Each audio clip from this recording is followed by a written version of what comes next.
سورہ صاد آیت نمبر 44۔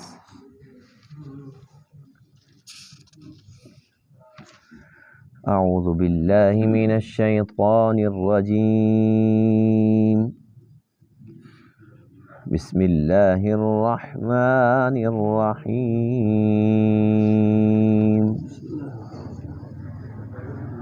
واذکر عبادنا ابراہیم واسحاق ویعقوب اولی الایدی والابصار، انا اخلصناہم بخالصۃ ذکر الدار، وَإِنَّهُمْ عِندَنَا لَمِنَ الْمُصْطَفَيْنَ الْأَخْيَارِ۔ صدق اللہ العظیم۔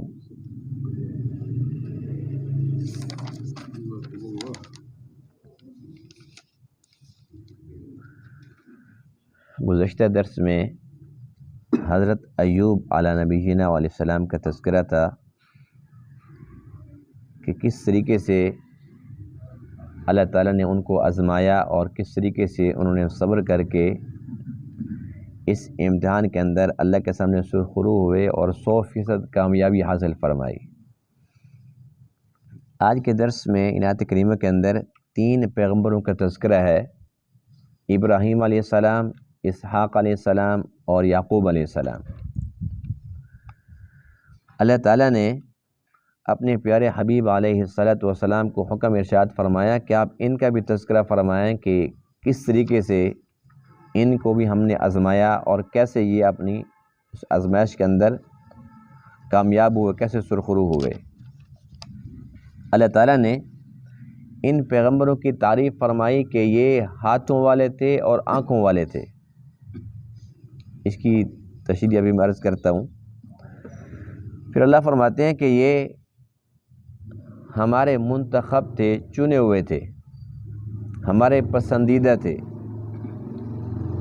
کیونکہ یہ سب کے سب نبی تینوں بہت زیادہ شان والے نبی ہیں، تو اللہ تعالیٰ نے ان کی تعریف بھی بہت زبردست فرمائی ہے۔ وَاذْكُرْ عِبَادَنَا، اور تذکرہ فرمائیے ہمارے بندوں کا۔ وہ کون سے بندے ہیں؟ ابراہیم اور اسحاق اور یعقوب۔ اولی الایدی، یہ ہاتھوں والے تھے، والابصار، اور آنکھوں والے تھے۔ انا اخلصناہم، بے شک ہم نے ان کو ممتاز کیا، بخالصۃ، ایک خالص چیز کے ساتھ، اور وہ خالص چیز کیا تھی؟ ذکر الدار، آخرت کے گھر کی یاد، وہ ان کے اندر بہت زیادہ تھی، اور یہ بھی اللہ نے ان کو عطا فرمائی تھی۔ وَإِنَّهُمْ عِندَنَا، اور بے شک وہ ہمارے ہاں، لَمِنَ الْمُصْطَفَيْنَ، والبتہ چنے ہوئے تھے، ہمارا انتخاب تھے، الاخیار، اور وہ نیک تھے، ہمارے پسندیدہ تھے۔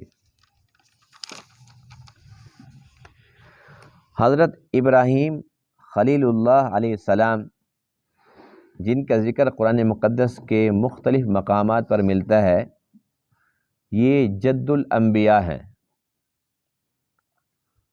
اور انہیں یہ اعزاز حاصل ہے کہ یہودی بھی کہتے تھے کہ ہم ابراہیمی ہیں، عیسائی بھی کہتے تھے کہ ہم ابراہیمی ہیں، مشرکین مکہ بھی کہتے تھے ہم ابراہیمی ہیں۔ یہ الگ بات ہے کہ حضور علیہ السلام نے ارشاد فرمایا کہ یہ سب جھوٹ بولتے ہیں، فرمایا کہ میں ابراہیمی ہوں۔ تو یہ اللہ تعالیٰ کا بہت بڑا احسان ہے کہ الحمدللہ ہمارے پیارے نبی علیہ السلام ابراہیمی تھے، تو یہ سب کے سب جو امت ہے، یہ سب کے سب ابراہیمی ہے الحمدللہ۔ ابراہیم علیہ السلام پر بہت زیادہ آزمائشیں آئی، اتنی آئی، ہر ایک سے بڑھ کر، یعنی کہ گھر سے آپ کو نکالا گیا، بابل سے آپ کو نکالا گیا، اور بابل ہی کے اندر جہاں پر آپ پیدا ہوئے تھے وہیں آپ پلے بڑھے، اور آپ کو آگ کے اندر ڈالا گیا۔ پھر یہاں سے آپ نے ہجرت فرمائی، شام و فلسطین چلے گئے، اور پھر اللہ تعالیٰ نے ان کو یہ حکم دیا کہ آپ اپنی بیوی اور بیٹے کو، اماں ہاجرہ کو اور اسماعیل کو جو کہ بچے تھے، ان کو جنگل میں چھوڑ دیں، جہاں اللہ کا گھر ہے وہاں پر کوئی وسائل نہیں تھے، پانی بھی نہیں تھا، وہاں پر چھوڑ کے چلے جائیں، اور بات بھی نہیں کرنی۔ کتنا بڑا امتحان ہے، یعنی کہ بیٹے کو چھوڑنا جنگل میں جہاں پر درندے ہوں، اور وہاں پر نہ کھانے کی کوئی چیز ہے نہ پینے کی کوئی چیز ہے، وہاں پر چھوڑنا۔ اور بیوی نے پوچھا کہ آپ کیا کر رہے ہیں، کہاں چھوڑ کے جا رہے ہیں، لیکن بولنے کی اجازت بھی نہیں ہے، تفصیل بھی نہیں بتانی، بس صرف اشارہ کیا اللہ کی طرف کہ اس کا حکم ہے۔ تو آپ خاموش ہو گئے کہ اگر اس کا حکم ہے تو ہمیں ضائع نہیں کرے گا۔ اور جس بچے کے لیے پانی نہیں تھا، اس کے صدقے سے پوری دنیا کو پانی ملا ہے، اور پاک جنت کے چشمے کا پانی۔ تو قربانیوں کے ساتھ ہی پھر اللہ تعالیٰ جب نوازتے ہیں تو پھر بہت زیادہ نوازتے ہیں۔ اور پھر وہی بچہ جس کو اللہ کے حکم سے چھوڑ دیا تھا، پھر وہ بڑا ہو گیا، پھر حکم ہوتا ہے کہ اس کو ذبح کرو، قربان کرو۔ بہت بڑا امتحان ہے، اس امتحان کے اندر بھی آپ 100% پاس ہوئے، کامیاب ہوئے۔ تو یہ ہے تذکرہ ابراہیم علیہ السلام کا۔ پھر اسحاق علیہ السلام، یہ ابراہیم علیہ السلام کے بیٹے ہیں، اور یہ ہیں اماں سارہ سے، اور یہ شکل و صورت میں بالکل باپ جیسے تھے۔ ان کا پتہ نہیں چلتا تھا، جب دونوں اکٹھے آتے تھے جاتے تھے، سمجھ نہیں آتی تھی کہ باپ کون سا ہے اور بیٹا کون سا ہے۔ یہاں تک کہ ایک ایسا وقت آیا کہ ابراہیم علیہ السلام جو ہے وہ آرام فرما رہے تھے، اور جب آپ سو کر اٹھے تو آپ نے شیشے میں دیکھا کہ آپ کی داڑھی کے اندر ایک بال سفید ہے۔ اس سے پہلے کبھی کسی کے بال سفید نہیں ہوئے تھے۔ تو یہاں پر ہم یوں کہہ سکتے ہیں کہ انسانوں سے ہٹ کر جو دنیا کی زندگی ہے، دنیا کی اپنی، انسانوں کی نہیں، مخلوق کی نہیں، جو دنیا کی اپنی زندگی ہے، وہاں سے دنیا کا عروج ختم ہوا، بڑھاپا شروع ہو رہا تھا۔ اس لیے اس سے پہلے کسی کے ساتھ یہ معاملہ پیش نہیں آیا تھا۔ تو ابراہیم علیہ السلام نے اللہ تعالیٰ سے پوچھا کہ یا اللہ یہ کیا ہے، یہ نئی چیز ہے، بال آج سفید رنگ کا ہو گیا، یہ کیسے ہو گیا؟ تو اللہ تعالیٰ فرماتے ہیں کہ یہ بزرگی ہے۔ پھر آپ نے دعا کی کہ اگر بزرگی ہے تو اتنی تھوڑی کیوں دی ہے، مجھے زیادہ دو۔ تو اللہ تعالیٰ نے مکمل بزرگی عطا فرمائی، اور سارے بال سفید ہو گئے، اور یوں وہ امتیاز ہو گیا، پتہ چلتا تھا کہ سفید بالوں والا باپ ہے اور جس کے کالے بال ہیں وہ بیٹا ہے۔ اور ابراہیم علیہ السلام اتنے خوبصورت تھے کہ جب حضور علیہ السلام معراج پہ تشریف لے گئے تو 7ویں آسمان پہ بیت المعمور ہے، وہاں پر ابراہیم علیہ السلام ٹیک لگا کر بیٹھے تھے اور بچوں کو تعلیم دے رہے تھے۔ جبرائیل سے پوچھا، اے جبرائیل یہ کون ہے؟ تو بالکل ہو بہو ایسا جیسے میری شکل ہو، میرا ہم شکل، یہ کون ہے؟ تو جبرائیل بتاتے ہیں کہ یہ آپ کے جد امجد ہیں، ابراہیم علیہ السلام ہیں۔ تو اللہ کے نبی بہت زیادہ خوش ہو گئے کہ میں جو کہتا تھا کہ وہ میرے جد امجد ہیں، یہ تو شکل بھی ملتی ہے۔ تو یہ تذکرہ تھا اسحاق علیہ السلام کا، اور قرآن کہتا ہے وَمِن وَرَاءِ اسحاق یعقوب۔ اللہ تعالیٰ نے ابراہیم علیہ السلام کو بڑھاپے کی عمر کے اندر اسحاق دیا، اور ساتھ خوشخبری سنائی کہ اسحاق کے بعد اسحاق کا یعقوب بھی ہوگا، یعنی کہ بیٹے کے ساتھ پوتے کی خوشخبری بھی سنا دی۔ زندگی کے اندر آپ کو ہم دونوں چیزیں دکھائیں گے۔ اور پھر یعقوب تھے جن کا نام اسرائیل تھا، اور اسی سے پھر ان کی جو نسل ہے وہ بنی اسرائیل کہلاتی ہے۔ اور یعقوب علیہ السلام کے پھر جو بیٹے ہیں وہ یوسف علیہ السلام، وہ بھی نبی ہیں، جو کہ نبی بھی تھے اور مصر کے اندر بادشاہ بھی تھے۔ ان کے واقعات بھی ہم پڑھتے سنتے رہتے ہیں کہ ان کے اوپر کیسے کیسے آزمائشیں آئی، کیسے کنویں کے اندر ان کو پھینکا گیا، کیسے پھر وہ جیل کے اندر بند رہے بغیر کسی جرم کے، کیسے ان کے اوپر الزام لگے، اور کیسے پھر معصوم بچے نے پھر بول کر گواہی دی ان کے پاک دامنی کی۔ تو یہ ایک سلسلہ ہے، ابراہیم، ان کے بیٹے اسحاق، ان کے بیٹے یعقوب، ان کے بیٹے یوسف، سب نبی۔ ایک باپ اگر ولی ہوتا ہے اور بیٹا بھی ویسا ولی بن جائے تو بہت بڑا اعزاز ہوتا ہے۔ اور یہاں پر باپ نبی، بیٹا نبی، پوتا نبی، پڑپوتا نبی، سلسلہ ہی ایسا ہے نبیوں کا. اور پھر یہ بنی اسرائیل کے اندر تقریباً 4000 نبی. تو اللہ فرماتے ہیں وَاذْكُرْ عِبَادَنَا، اے میرے محبوب ان کا تذکرہ فرمائیے. تو آج ہم تذکرہ کر رہے ہیں نا، یہ اللہ کا حکم ہے کہ ان کا تذکرہ کرنا چاہیے. اولی الایدی والابصار، یہ ہاتھوں والے تھے اور آنکھوں والے تھے. تو کیا ہر ایک انسان ہاتھوں والا نہیں ہوتا؟ ہر ایک انسان آنکھوں والا ہوتا ہے. تو اس کی ایک تشریح یہ ہے کہ اللہ تعالیٰ نے ان کو ایک تو علمی قوت عطا فرمائی تھی، ایک عملی قوت عطا فرمائی تھی. عمل انسان آنکھ سے نہیں کرتا، ہاتھ سے کرتا ہے، یعنی کہ عمل کے اندر بھی یہ کامل تھے. اور آنکھوں کے ساتھ انسان علم حاصل کرتا ہے، جو دیکھتا ہے اس کے بعد پھر یہ خیال دماغ کے پاس جاتا ہے، پھر یہ نقش ہو جاتا ہے، پھر دماغ اس کو محفوظ کر کے اور پورے جسم پر اس کو نافذ کرتا ہے. تو آنکھوں کے ساتھ کیا ہوتا ہے؟ علمی قوت. تو اللہ فرماتے ہیں کہ یہ نبی ہاتھوں والے بھی تھے، آنکھوں والے بھی تھے، یعنی کہ ان کے اندر علمی قوت بھی پوری کی پوری تھی اور عملی قوت بھی پوری کی پوری تھی. دوسری اس کی تفسیر یہ لکھی ہے کہ اپنے ہاتھوں کو اور اپنی آنکھوں کو صحیح استعمال کرتے تھے. جو صحیح استعمال کرتا ہے تو اس نے اللہ کے حکم کی، اس کی منشا کے مطابق اس نے زندگی بسر کی، تو وہ واقعتاً ہاتھوں والا ہے اور آنکھوں والا ہے. جس نے ان نعمتوں کو غلط استعمال کیا، ان اعضاء کو اللہ تعالیٰ کی ناراضگی کے اندر استعمال کیا، تو وہ ہاتھوں کے ہوتے ہوئے ہاتھوں والا نہیں ہے، اور آنکھوں کے ہوتے ہوئے وہ آنکھوں والا نہیں ہے، وہ اندھا ہے.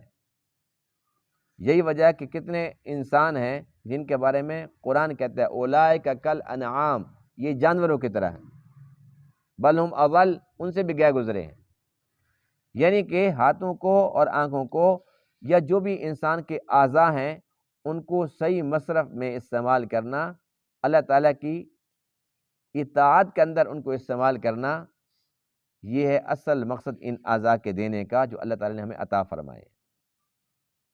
انا اخلصناہم بخالصۃ ذکر الدار، ہم نے انہیں خاص چیز عطا فرمائی اور وہ یہ تھی کہ آخرت کے گھر کی یاد. ہر ایک انسان نے دنیا چھوڑ کر جانا ہے اور اس کا اصل ٹھکانہ، اصل گھر وہ آخرت کا گھر ہے، اور آخرت کے گھر سے ہم بالکل غافل ہیں. جس کو آخرت کے گھر کی یاد نصیب ہو جائے وہ خوش نصیب ہے. جس کو ہر وقت وہی فکر لگی رہتی ہے، جیسے ہم کہتے ہیں نا یہاں ہمارا گھر، میرا گھر، میرا گھر، جس کو اسی طریقے سے فکر لگ جائے اس آخرت کے گھر کی کہ وہ اصل میرا گھر ہے، اس کا کیا بنے گا؟ تو ظاہر سی بات ہے کہ جس کو یہ کمال نصیب ہو جاتا ہے پھر اس کے اعمال بدل جاتے ہیں، اس کے اطوار بدل جاتے ہیں، اور اس کا ذوق بدل جاتا ہے. پتہ چلتا ہے کہ یہ انسان دنیا میں چلتا پھرتا ضرور ہے، اس کے یہاں دل لگا ہوا ہی نہیں ہے. تو وہ تو نبی تھے، شان والے تھے. کسی عام انسان کو بھی اگر اللہ تعالیٰ یہ توفیق عطا فرما دیتے ہیں، یہ خوبی، یہ کمال نصیب فرما دیتے ہیں، تو اس کا اللہ تعالیٰ کا شکر بجا لانا چاہیے، اور ہمیں کوشش کرنی چاہیے کہ ہمیں آخرت کا گھر یاد رہے. وَإِنَّهُمْ عِنْدَنَا لَمِنَ الْمُصْطَفَيْنَ الْأَخْيَارِ، اللہ فرماتے ہیں کہ یہ نبی یہ ہمارے پسندیدہ تھے، ہمارا انتخاب تھے. اب اس بات سے ہمیں یہ بات بھی سمجھ آ گئی کہ جب اللہ کا انتخاب ہیں تو پھر وہ غلط کر سکتے ہیں؟ سوال ہی پیدا نہیں ہوتا. جو اللہ کا انتخاب ہیں تو ان کے اندر گناہ کی گنجائش ہی نہیں ہے، امکان ہی نہیں ہے. ایک فرشتے ہیں جو معصوم مخلوق ہے، یعنی کہ وہ کوئی گناہ نہیں کرتے کہ ان کے اندر کرنے کا مادہ ہی نہیں ہے. اور دوسرا طبقہ انبیاء کرام کا ہے کہ جو انبیاء ہیں وہ معصوم ہیں، وہ گناہ نہیں کرتے. کیوں نہیں کرتے؟ کہ وہ اللہ کا انتخاب ہوتے ہیں. اللہ تعالیٰ نے ان کو نمونہ بنانا ہوتا ہے. اگر نمونے سے غلطیاں ہونا شروع ہو جائیں، اگر وہ بھی گناہ گار ہوتے تو پھر امت کیسے ان کی باتیں مانتی اور ان کی باتوں کے اندر کیا اثر ہوتا؟ تو جو نبی ہوتے ہیں وہ معصوم ہوتے ہیں، وہ گناہ نہیں کرتے، نہ گناہ کبیرہ نہ صغیرہ. تو یہاں پر کچھ مفسرین جیسے کہ مودودی صاحب وہ کہتے ہیں جی گناہ کبیرہ تو نہیں کرتے لیکن صغیرہ کر سکتے ہیں. لیکن ہم اہل سنت والجماعت ہمارا عقیدہ یہ ہے کہ انبیاء معصوم ہیں، براہ راست اللہ تعالیٰ کی تربیت میں ہیں، اور اللہ تعالیٰ کی طرف سے ان کو حفاظت گارنٹی حاصل ہے، وہ نہ بڑا گناہ کرتے ہیں نہ چھوٹا کرتے ہیں۔ اور ان کو دھوکہ کہاں سے ملا؟ ان کو دھوکہ کیوں لگا؟ قرآن ہی سے لگا۔ وہ یہ کہتے ہیں کہ قرآن میں نہیں آتا آدم نے دعا کی ربنا ظلمنا انفسنا، اے اللہ ہم نے ظلم کر لیا، زیادتی کر لی، خود تو مان رہے گناہ۔ اسی طریقے سے یونس علیہ السلام نے کیا دعا کی؟ لا الہ الا انت سبحانک انی کنت من الظالمین، وہ خود مان رہے ہیں کہ مجھ سے زیادتی، میں نے ظلم کر لیا۔ موسیٰ علیہ السلام نے کیا دعا کی؟ رب انی ظلمت نفسی فاغفر لی، وہ خود مان رہے ہیں کہ اللہ میں نے اپنی جان پہ ظلم کر لیا، مجھ سے زیادتی ہو گئی۔ جب نبی مان رہے ہیں تو پھر ہمیں بھی ماننا ہوگا کہ وہ گناہ چھوٹا کر سکتے ہیں۔ ہم یہ کہتے ہیں کہ وہ گناہ نہیں تھا، وہ ان کی اجتہادی غلطی بھی کہہ سکتے ہیں، ان کی لغزش بھی کہہ سکتے ہیں، ان کی بھول بھی کہہ سکتے ہیں۔ جیسے کہ قرآن نے کہا فنسی آدم، آدم بھول گئے، ولم نجد لہ عزما، ہم نے ان کے اندر عزم نہیں پایا، یعنی ارادتاً نہیں کہتے اس درخت کے پاس وہ جو پھل کھایا جو چیز کھائی، ارادتاً نہیں، فنسی آدم، جب اللہ کا قرآن گواہی دیتا ہے کہ وہ بھول گئے تھے، اور اللہ تعالیٰ نے انسان سے بھول چوک معاف کی۔ جب ہم روزے کے ساتھ ہوتے ہیں اور ہمیں روزہ یاد نہ رہے، ہم پانی پی لیں، روٹی کھا لیں، فروٹ کھا لیں، اور بعد میں خیال ہے کہ میرا تو روزہ تھا، روزہ ٹوٹا ہے، کیونکہ ہم بھولے ہیں، اور بھول چوک جائے وہ معاف ہوتی۔ انسان کہیں جاتا ہے اور آگے سے وہ کہتے ہیں اے لے جی پانی لیں، فوراً پی لیا، بعد میں وہ میرا تو روزہ تھا بھائی، تو وہ پی لیا، وہ نفع ہے۔ تو اسی طریقے سے جو نبی ہوتے ہیں وہ گناہ نہیں کرتے، کیونکہ وہ اللہ کا انتخاب ہے، اللہ تعالیٰ کی طرف سے ان کو گارنٹی حاصل ہے۔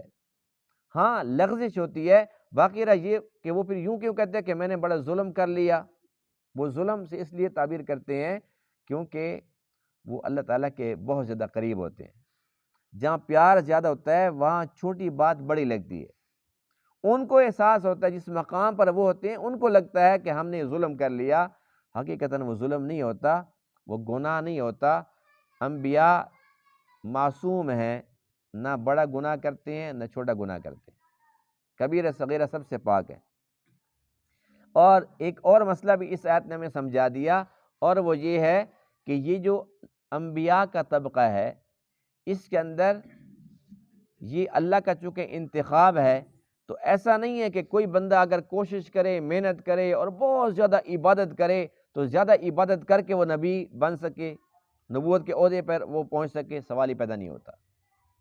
اس لیے کہ کتنے لوگ ایسے ہیں کہ وہ بہت زیادہ عبادت کرتے ہیں۔ اس امت کے ایسے ایسے افراد گزرے ہیں جن کے بارے میں لکھا ہے کہ 35 سال تک گناہ لکھنے والے فرشتے کو قلم اٹھانے کی نوبت بھی نہیں آئی، یعنی کبھی گناہ کا تصور بھی نہیں۔ معصوم نہیں ہے وہ، لیکن محفوظ ہیں، اللہ کا ان کے اوپر خاص فضل ہے، لیکن اتنی بندگی کرنے کے باوجود بھی وہ نبی تو نہیں بن سکے۔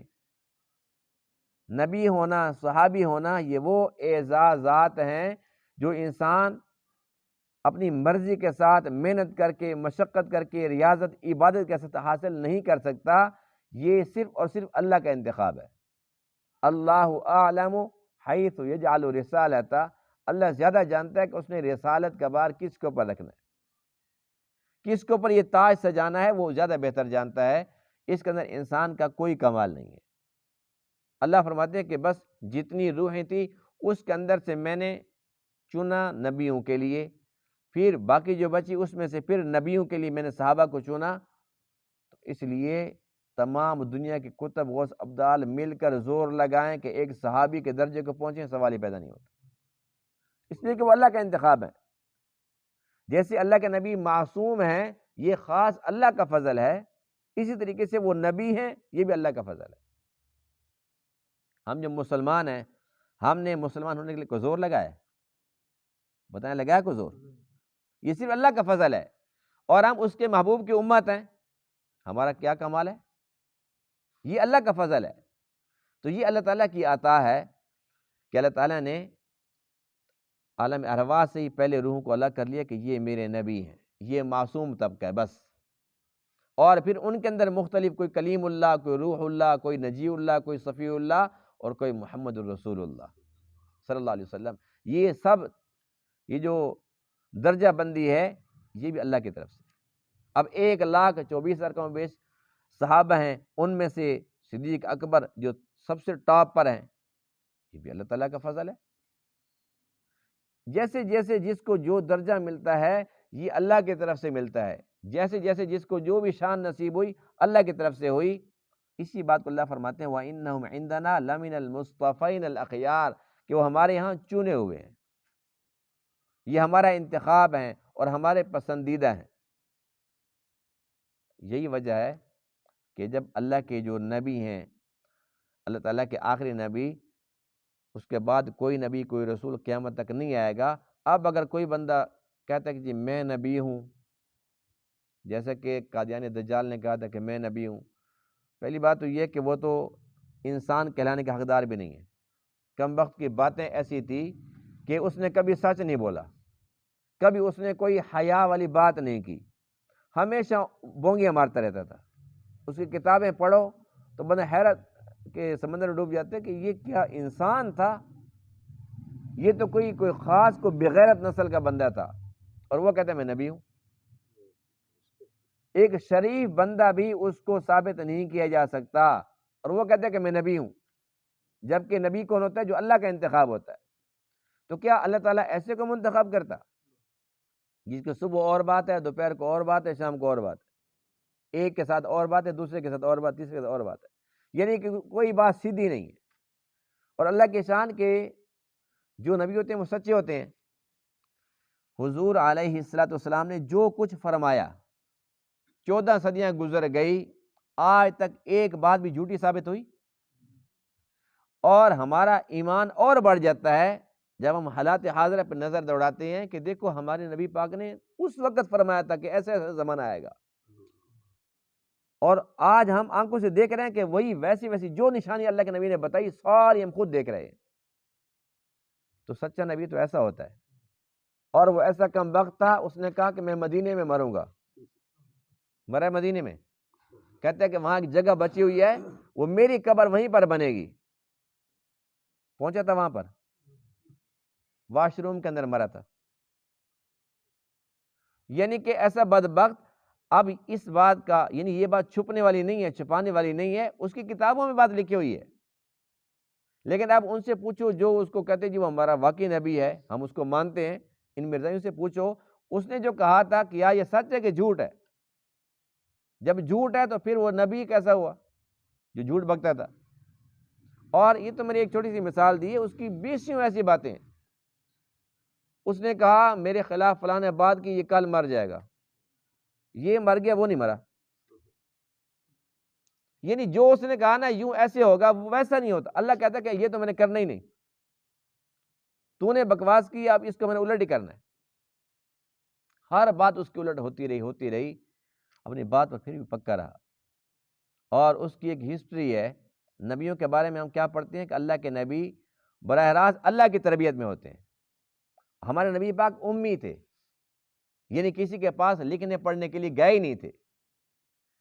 اور یہ نہیں کہ آپ پڑھے لکھے نہیں تھے، کسی کے پاس سیکھنے کے لیے نہیں گئے. لیکن دوسری طرف اللہ کے نبی کیا فرماتے ہیں؟ انما بعثت معلما، میں پوری کائنات کے لیے معلم بنا کر بھیجا گیا ہوں. جس کو لکھنا پڑھنا نہ آتا ہو وہ دنیا کو سکھانے کے لیے کیسے آ سکتا ہے؟ تو کسی کے پاس کیوں نہیں گئے؟ اللہ فرماتے ہیں کہ محبوب میرا ہو اور کوئی یہ کہے جی یہ سورا کمال اس لیے ہے کہ میرا شاگرد ہے. فرمایا کہ یہ میں برداشت نہیں کر سکتا. کوئی یہ دعویٰ کر دے کہ یہ نبی اس لیے شان والے، شاگرد جو میرا ہے. اللہ فرماتے ہیں نہیں، کسی کے پاس نہیں جائے گا. جو علم عطا کرنا ہے میں نے خود عطا کرنا ہے. تمام کائنات میں سب سے زیادہ علم اللہ کے بعد، سب سے زیادہ مخلوق میں علم ہے اللہ کے محبوب علیہ السلام کے پاس. لیکن آپ امی تھے.